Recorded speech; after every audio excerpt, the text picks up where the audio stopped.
To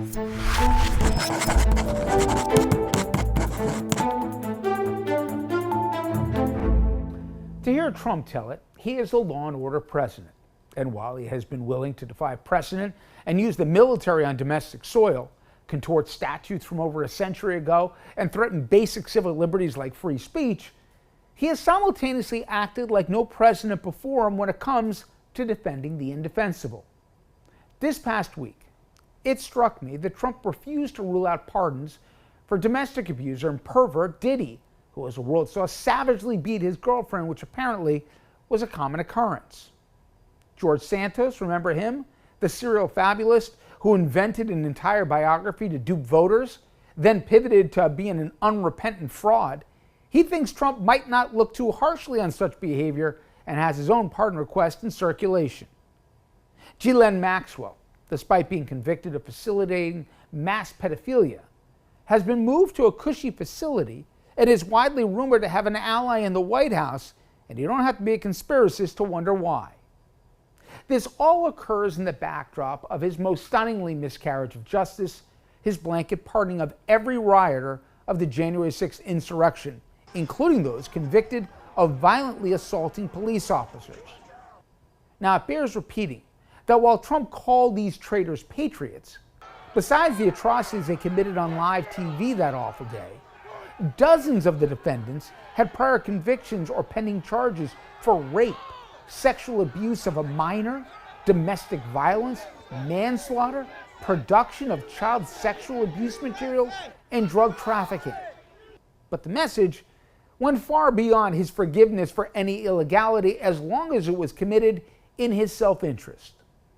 Trump actually promoted some of these people who perpetrated or defended domestic terrorism, and he punished those who actually tried to uphold the law.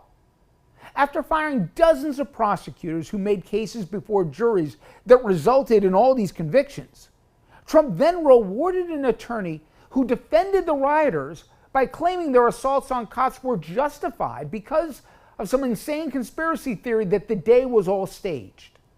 That guy, Ed Martin, was given a high-ranking position in the Justice Department and was shockingly put in charge of all pardons, where in addition to clearing their records, he advocated for their financial restitution. Kash Patel, an internet troll before Trump's election victory, helped produce a song performed by the January 6 rioters in jail, including those who violently beat cops. Patel is now our FBI director, and he saw to it the two former January 6 rioters, one of whom smashed in a Capitol window with a tomahawk, he made sure they received a White House tour.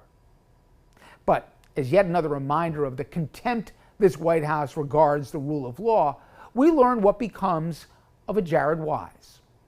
As you're about to see in a clip captured that awful day, Jared urged rioters to kill police at the Capitol, where he called law enforcement disgusting and Nazis, among other things.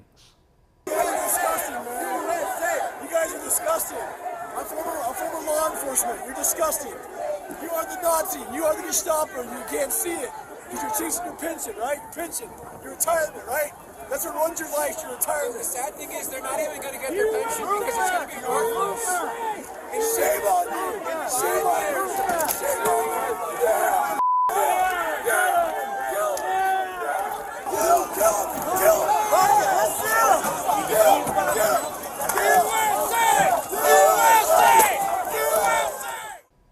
Well, despite what you just saw, to Donald Trump, Jared Wise is apparently his kind of guy.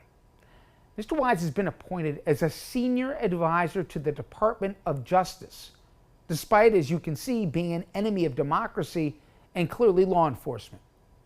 So please, the next time Trump and his acolytes preach to back the blue, remember how they really feel about cops and the hypocrisy of whom they've chosen to uphold our rule of law.